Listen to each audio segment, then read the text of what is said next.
Hey guys, ഞാനിപ്പോൾ ഉള്ളത് ജബൽഗുഡയിലാണ്. ജബൽഗുഡ railway സ്റ്റേഷനാണ് ദേ കാണുന്നത് കേട്ടോ. ഒരു പട്ടിക്കാട് പിടിച്ച സ്ഥലമാണ്. പ്രകൃതി മനോഹരമായ ഒരു പ്രദേശമാണ് ഈ ജബൽഗുഡ എന്ന് പറയുന്നത്. ചുറ്റിനും കുന്ന് മലകൾ മാത്രം. ഇവിടെ ഇങ്ങനെ നല്ല ഒടുക്കത്തെ കാറ്റാണ്. ഈ ഒരു വഴി കാണുമ്പോൾ എനിക്ക് ഓർമ്മ വരുന്നത് അനന്തഭദ്ര സിനിമയിലത്തെ പൃഥ്വിരാജ് വരില്ലേ, ട്രെയിൻ ഇറങ്ങിയിട്ട് ആ റൂട്ട് പോലെയൊക്കെ തോന്നുന്നത്. ചുറ്റും കൃഷി പാടങ്ങൾ മാത്രമാണുള്ളത്. നമുക്കൊരു 700 വർഷം ബാക്കിലേക്ക് പോകാനാണ് ഇപ്പോൾ ഞാനിവിടെ എത്തിയിട്ടുള്ളത്. ദയ കാണുന്ന 3 കുന്നുകൾ കാണാൻ പറ്റും. അതിൻ്റെ അടുത്ത് നിൽക്കുന്ന കുന്നിൻ്റെ ടോപ്പിലേക്കാണ് പോകുന്നത്. അതിൻ്റെ മുകളിലൊരു കോട്ടയുണ്ട്. ഈ പ്രദേശം മൊത്തം കോട്ടയാൽ ചുറ്റപ്പെട്ടതാണ്. ഇപ്പോൾ ഇവിടെ കൃഷി കാര്യങ്ങൾ മാത്രം നടക്കുന്നു. ഈ റൂട്ട് സാധാരണ കാറ് അല്ലെങ്കിൽ ബൈക്കിലാണ് ആൾക്കാർ പോവാറ്. ഞാൻ ഒരാൾ മാത്രമാണ് ഇവിടെ നടന്നിട്ട് അത്രയും ദൂരം പോകുന്നത് കേട്ടോ. അവിടെ തന്നെ ഒരു ടെമ്പിൾ കാണാൻ പറ്റും ദൂരെ. അതിൻ്റെ ടോപ്പിലേക്ക് പോകണം. അവിടെ നിന്ന് ഇനിയും പോകാനുണ്ട്. അപ്പോൾ ഈ വീഡിയോ ആരും ലൈക്ക് ചെയ്യാൻ ഇപ്പം തന്നെ മറക്കണ്ട. ഈ ഒരു കോട്ടയുടെ പേര് കുമട്ടി ദുർഗ എന്നാണ് പേര്. ദുർഗ എന്ന് പറഞ്ഞാൽ കന്നഡയിൽ കോട്ട എന്നാണ് അർത്ഥം.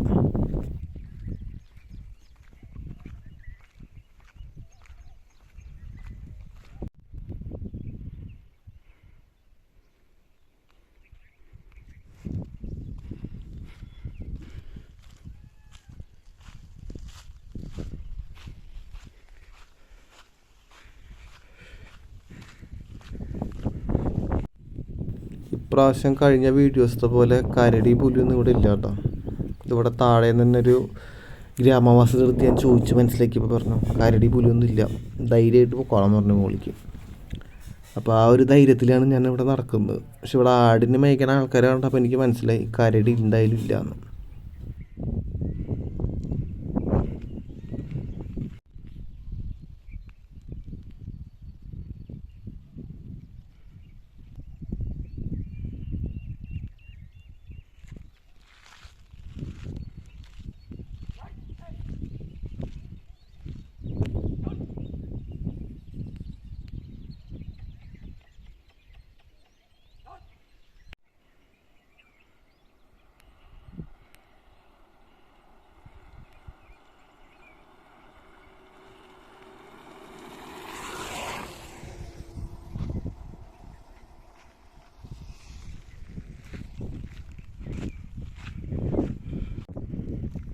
കോട്ടയുടെ ഉള്ളിലേക്ക് എത്തിയിട്ട് കേട്ടോ. കോട്ട മതിലാണ് കാണുന്നത്. ഇത് ഏകദേശം പകുതി മുക്കാലും നശിച്ച പോലെയാണ് കാണുന്നത് കേട്ടോ. വലിയ മെയിൻ്റെനൻസ് ഒന്നുമില്ല. 700 വർഷം പഴക്കമുള്ള കോട്ടയാണ് ഈ കാണുന്നത്. എന്ന് വെച്ചാൽ വിജയനഗര സാമ്രാജ്യമൊക്കെ സ്ഥാപിക്കുന്നതിന് മുമ്പ് ഉള്ളതാണ് ഈ ഒരു കോട്ട.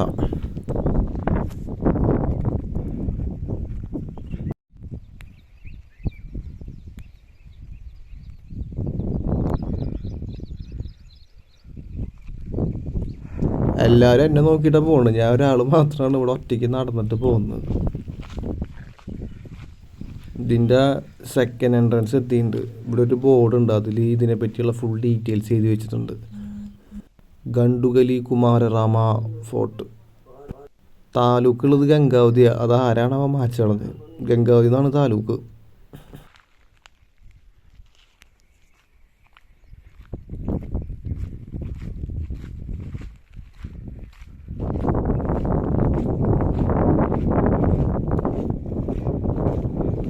കാറ്റിങ്ങനെ നല്ല ശക്തമായി അടിക്കുന്നുണ്ട് കാറ്റ്. ഇത് ഇനിയും കഴിഞ്ഞിട്ടില്ല. ഞാൻ കുന്നിൻ്റെ ടോപ്പിക്ക് പോകണം. അതിൻ്റെ മുകളിലാണ് പാലസ് സംഭവങ്ങളൊക്കെ ഉള്ളത്. ഇത് ഫുള്ളായിട്ട് എക്സ്പ്ലോർ ചെയ്യാൻ പറ്റിയില്ലെങ്കിലും ഇതിൻ്റെ ഒരു മാക്സിമം ഒരു 60% ക്യാപ്ചർ ചെയ്യാൻ ഈ മതിൽ ചുറ്റും അങ്ങോട്ട് പോകുന്നുണ്ട് കോട്ടയുടെ. ഇത് ശരിക്കും മെയിൻറ്റെയിൻ ചെയ്തിട്ടുണ്ടെങ്കിൽ ആൾക്കാർക്ക് പിന്നെയും വരാം. ഇവിടേക്ക് വരാൻ ടിക്കറ്റോ കാര്യമൊന്നുമില്ല കേട്ടോ. രണ്ടാമത്തെ കോട്ട മുതൽ കഴിഞ്ഞ് 3ാമത്തെ എൻട്രൻസിലേക്ക് എത്തിയിട്ടുണ്ട്. ഇത് കഴിഞ്ഞാൽ പിന്നെ സ്ട്രെയിറ്റാ തോന്നുന്നു.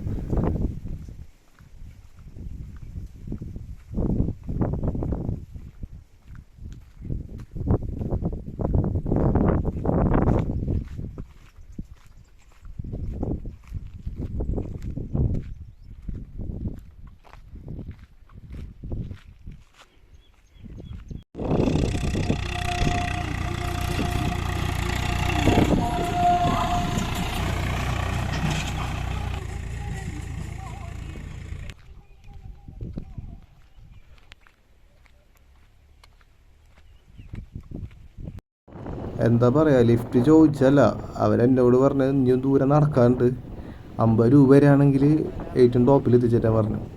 ഞാൻ പറഞ്ഞു എൻ്റെ ആകെ 50 ഉള്ളൂ, ഞാൻ നടന്നു നോക്കണം പറഞ്ഞു. അപ്പോൾ പിന്നെ അയാൾ പറഞ്ഞ് പൈസ വേണ്ട, ഫ്രീ ആയിട്ട് എത്തിക്കാമെന്ന് പറഞ്ഞ് അവർ വണ്ടിയിൽ കയറ്റി. ഇതിപ്പോൾ എന്നെ അതിൻ്റെ ഏറ്റവും ടോപ്പിക്ക് കൊണ്ടുപോകും. അല്ല, തിരിച്ച് ഈ വഴി നടന്ന് വരണ ആലോചിക്കുമ്പോഴാണ്. ഇവിടെ റേഞ്ചും കാര്യമൊന്നുമില്ല ഫോണിൽ. ഞാനാണെങ്കിൽ കുടിക്കാനൊരു തുള്ളി വെള്ളം പോലും കൈ പിടിച്ചിട്ടില്ല. ആകെ 50 രൂപയിൽ ഞാനുണ്ട്. ഇനി ഇവിടുന്ന് നേരെ നടന്നു പോകാൻ അവർ പറഞ്ഞിട്ടുള്ളത്.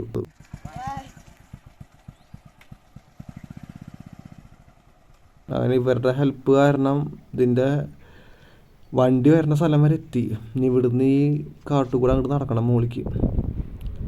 ഇതിൻ്റെ ടോപ്പിൽ ഈ കാണുന്ന വ്യൂ കാണുന്ന തന്നെ ജബൽഗുഡ വില്ലേജാണ് കാണുന്നത് കേട്ടോ. ഞാൻ ഈ റെയിൽവേ ട്രാക്ക് കടന്നിട്ടാണ് നടന്ന് ഇത്രയും ദൂരം വന്നിട്ടുള്ളത്. അവർ ലിഫ്റ്റ് വന്ന കാരണം വേഗം എത്തി.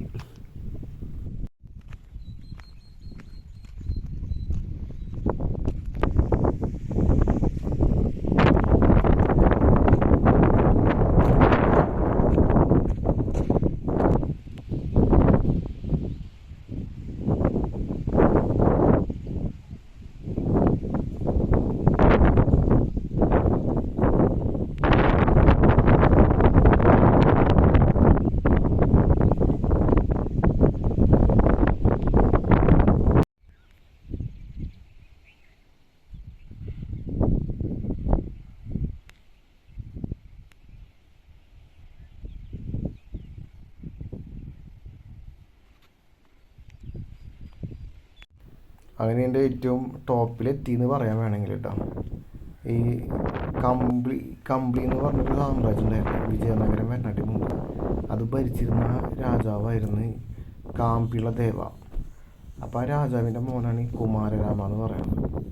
അപ്പോൾ ആ ദൂരെ ആ കാണുന്നതാണ് കുമാരരാമന് വേണ്ടിയിട്ട് പണി കഴിച്ചുള്ള ക്ഷേത്രമാണ്. ഇത് നിർമ്മിച്ചിട്ടുള്ളത് വിജയനഗര സാമ്രാജ്യ സ്ഥാപകനായിട്ടുള്ളത് ഇതിലത്തെ പ്രതിഷ്ഠ എന്ന് പറയുന്നത് കുമാരരാമൻ്റെ തലയാണ് ഇവിടുത്തെ പ്രതിഷ്ഠ എന്ന് പറയുന്നത്, പൂജ നടത്തുന്നത്. അതിന് തന്നെ ഒരു പഴയൊരു ചരിത്രമുണ്ട്, ആളെങ്ങനെ മരിക്കണമെന്നൊക്കെ. ഇത് ഫുള്ളും പഴയ വിജയനഗര ആർക്കിടെക്റ്റ് പണി കഴിപ്പിച്ചിട്ടുള്ളതാണ് ഈ ഒരു ക്ഷേത്രം. ഇവർ തമ്മിലുള്ള കണക്ഷൻ എന്ന് പറയുന്നത് ഈ കാമ്പിളി സാമ്രാജ്യം തകർന്നതിന് ശേഷം പിന്നെ എസ്റ്റാബ്ലിഷ് ആവുന്നതാണ് വിജയനഗര സാമ്രാജ്യം. ഇവർ തമ്മിലുള്ള ബന്ധം ഇവർ റിലേറ്റീവ്സാണ്. അതായത് വിജയനഗര സാമ്രാജ്യം സ്ഥാപിച്ചിട്ടുള്ള ഹരിഹരൻ്റെയും ബുക്കൻ്റെയും അച്ഛനായിട്ടുള്ള ഭവന സംഗമ ആള് വിവാഹം കഴിച്ചിട്ടുള്ളത് ഈ കാമ്പിളി ദേവരായൻ്റെ മോളെയാണ് വിവാഹം കഴിച്ചിട്ടുള്ളത്. അതായത് ഈ കുമാരരാമൻ്റെ ചേച്ചിയാണ് ഭവന സംഗമ കല്യാണം കഴിച്ചിട്ടുള്ളത്. അപ്പോൾ അതുവഴിയാണ് ഇവർ തമ്മിലുള്ള റിലേഷൻ വരുന്നത്. ഡൽഹി സുൽത്താനായിട്ടുള്ള അലാവുദ്ദീൻ ഖിൽജിയുടെ സൈന്യാധിപനായിട്ടുള്ള ഒരാളാണ് ഈ Malik Kafur. South India full കൊള്ളയടിക്കാനായിട്ട് വന്നിട്ട് കർണാടകയിൽ തന്നെ ദ്വാരസമുദ്രം, തമിഴ്നാട്, മധുര, മൊത്തം രാമേശ്വരം വരെ ആൾ കൊള്ളയടിച്ചിട്ട് പോയി. പക്ഷെ ആളെ കൊണ്ട് ആക്രമിക്കാൻ പറ്റാത്തൊരു സ്ഥലമായിരുന്നു ഈ കമ്പിളി സാമ്രാജ്യം എന്ന് പറയുന്നത്. കമ്പിളി എന്ന് പറഞ്ഞാൽ ചെറിയൊരു രാജ്യമാണ്. അപ്പോൾ അതിലത്തെ കിങ്ങായിട്ടുള്ള കമ്പിളി ദേവരനെ യുദ്ധം നടത്തിയിട്ട് അതിൽ തോറ്റുപോയിട്ടുള്ളതാണ് മാലിക് കഫൂർ. ഇത് ചരിത്രത്തിൽ എവിടെയും അധികം മെൻഷൻ ചെയ്യുന്നില്ല.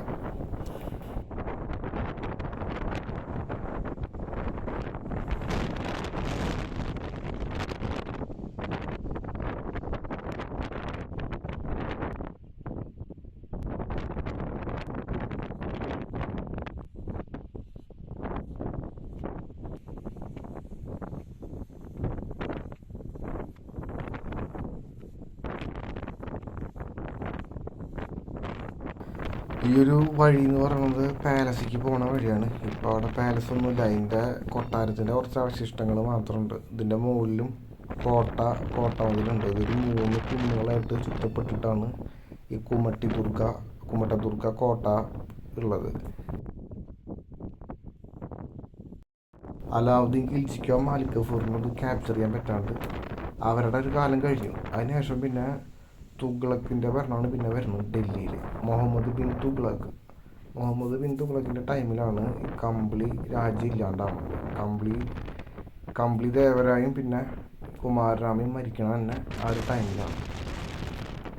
ഇതിൻ്റെ ടോപ്പ് എത്തി പിന്നെ ശക്തമായ കാറ്റും മഴയ്ക്കുള്ള സാധ്യതയുണ്ട്. മഴ പെയ്ത് കഴിഞ്ഞാൽ ഇന്ന് ഇവിടെ തന്നെ താമസിക്കേണ്ടി വരും. താഴെ ഇറങ്ങാൻ പറ്റില്ല. ഈ പാറകളുടെ കൂടെ ഒന്നും ഇറങ്ങാനൊന്നും എളുപ്പമുള്ള പരിപാടിയല്ല. വഴുക്കിലും എല്ലാം ഉണ്ട്. മഴ പെയ്തില്ലെങ്കിൽ ഒന്നാമത് ഞാൻ മനസ്സിൽ വിചാരിച്ചുകൊണ്ട് മഴ ചെറിയ രീതിയിൽ മഴ പെയ്യുന്നുണ്ട്, പക്ഷെ മഴയില്ല. കാറ്റാണ് ഇപ്പോൾ ഉള്ളത്. കാറ്റ് മഴയെ മാറ്റിക്കൊണ്ടേന്ന് വേണമെങ്കിൽ പറയാം. ഇത് വെള്ളം കുടിക്കാനുള്ളൊരു സെറ്റപ്പ് തോന്നുന്നുണ്ട്. പഴയ ഇത് ഇവിടെ ആൾക്കാർ വന്നിട്ടുണ്ട്. ഒരു ഉദാഹരണമാണ് ഈ പ്ലാസ്റ്റിക് കുപ്പി. ഇതിൻ്റെ മുകളിൽ എത്തിയതും നെറ്റെല്ലാം പോയി ഫോണത്തെ ഗൂഗിൾ മാപ്പ് വെച്ചിട്ടൊന്നും ചെയ്യാൻ പറ്റാത്ത അവസ്ഥയും. പാറ പൊട്ടിച്ചതിൻ്റെ ഒക്കെ ഒരു സംഭവങ്ങളിവിടെ കാണാൻ പറ്റും. നമ്മൾ പറഞ്ഞു നിർത്തിയത് മുഹമ്മദ് ബിൻ തുഗ്ലക്ക് ഭരിക്കുമ്പോൾ ഈ ഡൽഹി സുൽത്താൻസിൻ്റെ കീഴിൽ വരാത്ത സൗത്ത് ഇന്ത്യത്തെ ഒരേ ഒരു ചെറിയൊരു രാജ്യം എന്ന് പറയുന്നത് ഈ കംപ്ലിയാണ്. അപ്പോൾ ആൾ അതുവരെ ആക്രമിച്ചിട്ടില്ല. ഇതിൻ്റെ ഇടയിൽ മുഹമ്മദ് ബിൻ തുഗ്ലക്കിന് ഒരു കസിനുണ്ട്. ആള് സാഗർ എന്ന് പറഞ്ഞ സ്ഥലത്തെ ഗവർണറാണ്. ബഹൗദ്ദീൻ ഖുർഷാദ് എന്നാണ് ആളുടെ പേര്. ഈ മുഹമ്മദ് ബിൻ തുഗ്ലക്കിൻ്റെ ഈ ഭരണം കാരണം ഇങ്ങേർക്കെതിരെ ആയിട്ടൊരു കലാപം നടത്തി. അപ്പോൾ അതറിഞ്ഞ് മുഹമ്മദ് ബിൻ തുഗ്ലക്ക് ആളെ പിടിക്കാൻ വേണ്ടിയിട്ട് ആളെ വിട്ടു. ഇങ്ങേരെ ഹെൽപ്പ് ചോദിച്ചത് ആ ടൈമിൽ മുഹമ്മദ് ബിൻ തുഗ്ലക്കിനെതിരെ നിൽക്കാനായിട്ട് ഒരാൾ സൗത്ത് ഇന്ത്യയിലുള്ളത് തന്നെ ഈ പറഞ്ഞ കംപ്ലി ദേവരായ എന്നുള്ളത്. ഈ കംപ്ലി ദേവരായ ആളെ പ്രൊട്ടക്റ്റ് ചെയ്തു. ഇതറിഞ്ഞ മുഹമ്മദ് ബിൻ തുഗ്ലക്ക് ആളെ വിട്ടിട്ട് ഈ പറഞ്ഞ ബഹൗദ്ദീൻ ഖുർഷാദിനെ തിരിച്ച് അയക്കാൻ പറഞ്ഞു. ഇതിനെ അവർ കൂട്ടാക്കിയില്ല. അതിനെതിരെയായിട്ട് മുഹമ്മദ് ബിൻ തുഗ്ലക്ക് യുദ്ധത്തിന് വേണ്ടിയിട്ടുള്ള ആൾക്കാരെ വിട്ട് 3 വർഷം എടുത്തു ഈ പറയുന്ന സ്ഥലം ഫുള്ള് ക്യാപ്ചർ ചെയ്യാനായിട്ട്. യുദ്ധത്തിൽ കംപ്ലി ദേവരായും മരിച്ച്, ആളുടെ മോനായിട്ടുള്ള കുമാര രാമനും മരിച്ചു. ചെറിയ വയസ്സിൽ തന്നെ ആൾ മരിച്ചു. ഇവർ രണ്ടുപേരും ഈ ഒരു ടൈമിൽ ഈ പറഞ്ഞ ബഹൗദ്ദീൻ ഖുർഷാദിനെ ജീവനോടെ ഡൽഹിക്ക് കൊണ്ടുപോവുക ചെയ്തിട്ടുള്ളത്. എന്നിട്ട് അവിടെ നിന്ന് വെച്ചിട്ട് ഈ ബഹൗദ്ദീൻ ഖുർഷാദിൻ്റെ തൊലി മൊത്തം പൊളിച്ച് കളഞ്ഞ അവസ്ഥ മുഹമ്മദ് ബിൻ തുഗ്ലക്ക്. എന്നിട്ട് ആളെ കൊന്നിട്ട് ആളെ ഇറച്ചി ആളുടെ മക്കൾക്ക് തന്നെ ബിരിയാണി ആയിട്ട് ഉണ്ടാക്കിയിട്ട് കൊടുത്ത് തിന്നാൻ പറ്റുന്ന ആളാണ് ഈ മുഹമ്മദ് ബിൻ തുഗ്ലക്ക്. എന്നിട്ട് ആളെ തല വെട്ടി കുന്തത്തിൽ നിർത്തിയിട്ട് മൊത്തം ഡൽഹി നഗരം മൊത്തം കാണിച്ചിട്ടുണ്ട്. എന്നുവെച്ചാൽ ആൾക്കെതിരെ ആരെങ്കിലും ഇറങ്ങിയിട്ടാവും അവസ്ഥ എന്ന് കാണിക്കാൻ വേണ്ടിയിട്ട്. അത്രയും ഒരു സൈക്കോ മൈൻഡാണ് ഈ മുഹമ്മദ് ബിൻ തുഗ്ലക്കിനുള്ളത്. അവ ആലോചിച്ച് നോക്കട്ടെ, 3 വർഷം എടുത്തു ഈ സ്ഥലം ക്യാപ്ചർ ചെയ്യാൻ. ഇതൊരു ചെറിയൊരു ഏരിയയാണ് ഈ കംപ്ലി ഒരു രാജ്യം എന്ന് പറയുന്നത്. ഏകദേശം ഒരു 60 കിലോമീറ്റർ ചുറ്റളവിലുള്ള മൊത്തം ഇവരുടെ സാമ്രാജ്യം പറയാനായിട്ട് 60-70. നേരെ മറിച്ച് ഡൽഹി സുൽത്താനേറ്റ് എന്ന് പറയുന്നത് തന്നെ ഫുള്ള് ഇന്ത്യ, സൗത്ത് ഇന്ത്യ, അതുപോലെ നോർത്ത് ഇന്ത്യ, അഫ്ഗാനിസ്ഥാൻ, പാകിസ്ഥാൻ, ഇപ്പോഴത്തെ ബംഗ്ലാദേശ്, ഇതൊക്കെ അടങ്ങിയിട്ടുള്ളതാണ് ഡൽഹി സുൽത്താനേറ്റ്. അത് മുഹമ്മദ് ബിൻ തുഗ്ലക്കിൻ്റെ കീഴിലുള്ളത്. ഈ തുഗ്ലക്കിൻ്റെ കീഴിലുള്ള ഡൽഹി സുൽത്താനേറ്റ് എന്ന് പറഞ്ഞാൽ അത്രയും വലിയൊരു സാമ്രാജ്യമാണ്. അത് വെച്ച് നോക്കുമ്പോൾ ചെറിയൊരു രാജ്യമാണ് ഈ പറഞ്ഞ കംപ്ലി എന്ന് പറയുന്നത്. കംപ്ലി എന്ന് പറഞ്ഞാൽ ഇപ്പോൾ സ്ഥലമുണ്ട് കേട്ടോ. ഹംപിയിൽ നിന്നൊരു 30 കിലോമീറ്റർ മാറിയിട്ടാണ് കംപ്ലി ഉള്ള സ്ഥലമുള്ളത്. ഇപ്പോൾ നമ്മൾ കോട്ടയുടെ ഏറ്റവും മുകളിൽ പാറയുടെ മുകളിലാണ് ഈ വെള്ളം സ്റ്റോർ ചെയ്ത് നിൽക്കുന്നത് കേട്ടോ. ദൂരേന്ന് 2 മനുഷ്യന്മാരെ കണ്ട് ഞാൻ ആദ്യമായിട്ടവിടെ കണ്ടത്. ഞാൻ അവരോട് വഴി ചോദിച്ചിട്ട് ഞാൻ വെള്ളം കുടിക്കാനുള്ള റൂട്ടിലേക്കാണ് പോകുന്നത്. ഞാൻ ഇതുവരെയും ഒരു തുള്ളി വെള്ളം പോലും കുടിച്ചിട്ടില്ല. ഇതിൻ്റെ മുകളിലേക്ക് കയറിയതും ക്ഷീണം കാര്യങ്ങളൊന്നുമില്ല. മൊത്തം ഒരു ആയുർവേദ കടയിൽ കയറിയൊരു ഫീലാണ്. മൊത്തം കാറ്റടിക്കുമ്പോഴും ഈ ചെടികളുടെ മണം തന്നെ നല്ലൊരു സുഗന്ധമുള്ളൊരു മണമുണ്ട്, ഒരു മരുന്നിൻ്റെ മണം. ശക്തമായിട്ടുള്ള കാറ്റാണ്. അവരെന്നോട് ഇതാ പറഞ്ഞേ, ഒറ്റയ്ക്ക് എന്തിനാണ് ഇവിടെ വന്നതെന്ന് പറഞ്ഞേ. ഒറ്റയ്ക്ക് വരരുത്, കൂടെ ഒരു 4-5 പേരായിട്ട് വരണം എന്ന് പറഞ്ഞു. ഞാനിവിടെ ഒറ്റയ്ക്ക് നടന്നു വന്നതും ഇവിടെ വെള്ളവും കാര്യങ്ങളൊന്നുമില്ല. ദൂരേന്ന് തന്നെ ഒരു പട്ടി പിന്നാലെ വരുന്നുണ്ട്. അത് ഇവരുടെ കൂടെ ഉണ്ടായിരുന്ന.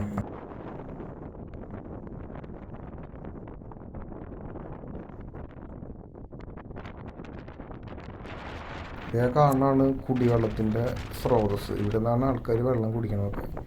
ഇത് മോട്ടർ വെച്ചിട്ട് താഴേക്ക് അടിച്ചിട്ട് പോലും ഇത് വറ്റിയിട്ടില്ല. ഇതൊരിക്കലും വറ്റാത്തൊരു വെള്ളമാണ്.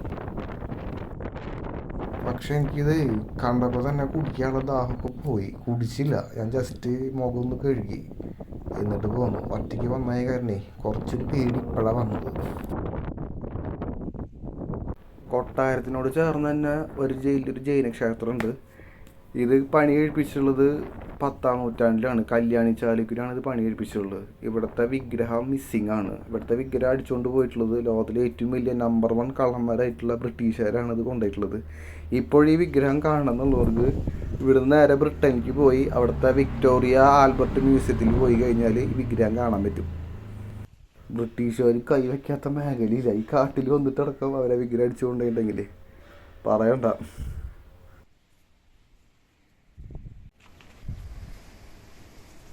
ബാക്കിയുള്ള സംഭവങ്ങളൊക്കെ നശിപ്പിച്ചുള്ളത് ഇവിടെയുള്ള ആൾക്കാർ തന്നെയാണ്. ഇവിടെയുള്ളവരുടെ വിശ്വാസം ഈ അമ്പലത്തിൻ്റെ അടിയിലുള്ളിലൊക്കെ സ്വർണ്ണം നീതിയൊക്കെ ഒളിപ്പിച്ച് വെച്ചിട്ടുണ്ടാവുന്നത്. അങ്ങനെ കുഴിച്ചതിൻ്റെ പാടുകളാണ് ബാക്കി.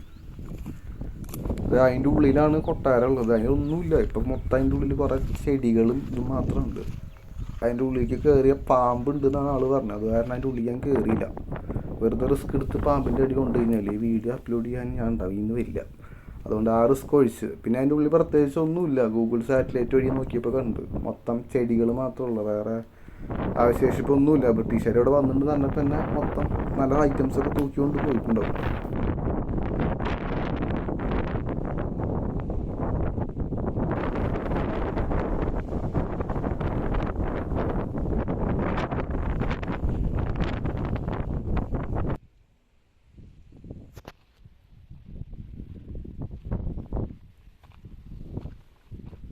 മഴ പെയ്യാത്തതുകൊണ്ട് മാത്രം രക്ഷപ്പെട്ടു. മഴ പെയ്ത് കഴിഞ്ഞിട്ടുണ്ടല്ലോ പെട്ടു.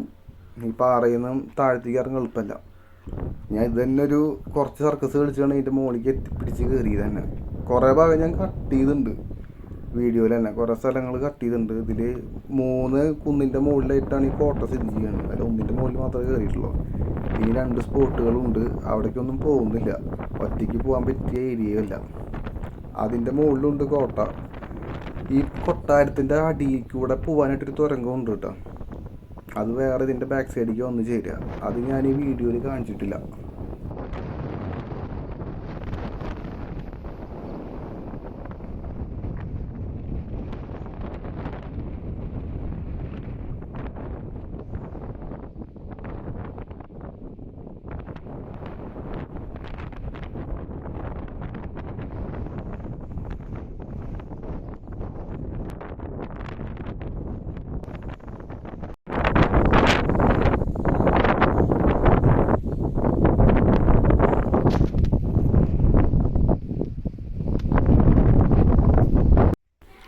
അതായത് നമ്മൾ കോട്ടയുടെ ഏറ്റവും താഴേക്ക് വന്നു കേട്ടോ. ഈ വീഡിയോയിൽ ഇനി കാണിക്കാത്തതൊരു ടെമ്പിളുണ്ട്, ജട്ടാങ്കി രാമേശ്വര ടെമ്പിൾ.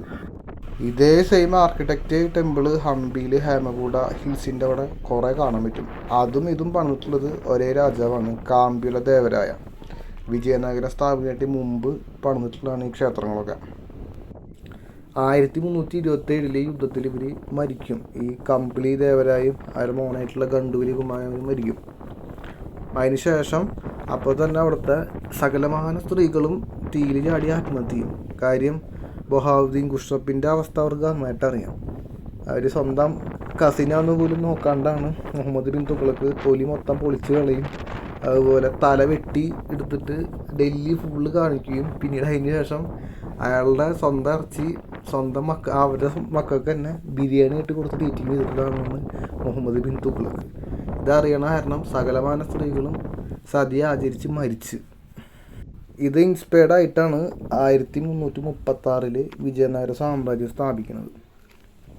വിജയനഗര സാമ്രാജ്യം സ്ഥാപിച്ചതിന് ശേഷം പിന്നീട് ഒരു അറ്റാക്ക് പോലും ഡൽഹി സൈഡിൽ നിന്ന് ഇവിടേക്ക് വന്നിട്ടില്ല. സൗത്ത് ഇന്ത്യ മൊത്തം അവരുടെ കൺട്രോളിലായിരുന്നു. സൗത്ത് ഇന്ത്യ മാത്രമല്ല, ശ്രീലങ്ക, ഇപ്പോഴുള്ള മ്യാൻമർ, അതിന് മൊത്തം ഇവരുടെ കൺട്രോളിലായിരുന്നു.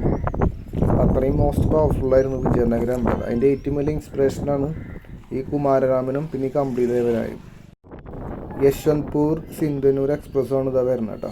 ജബൽഗുഡ സ്റ്റേഷനിലാണ് ഇപ്പോൾ വണ്ടി നിർത്തിയിട്ട് പതുക്കെയാണ് പോകുന്നത്. ഡീസൽ എഞ്ചിനാണ് ഈ വണ്ടി. പ്രത്യേകിച്ച് ആളും തിരക്കൊന്നും ഉണ്ടാവില്ല. പറയാൻ കാര്യം സിന്ധനൂർ എന്ന് പറഞ്ഞൊരു കാട്ടുമുക്ക, ഇങ്ങനത്തെ ഒരു സ്ഥലമാണ്, വില്ലേജ് ഏരിയ. ഈ വീഡിയോ ഇഷ്ടപ്പെട്ടാൽ നിങ്ങൾ ലൈക്ക് ചെയ്യുക, കമൻറ്റ് ചെയ്യാനും ഷെയർ ചെയ്യാനും മറക്കണ്ട.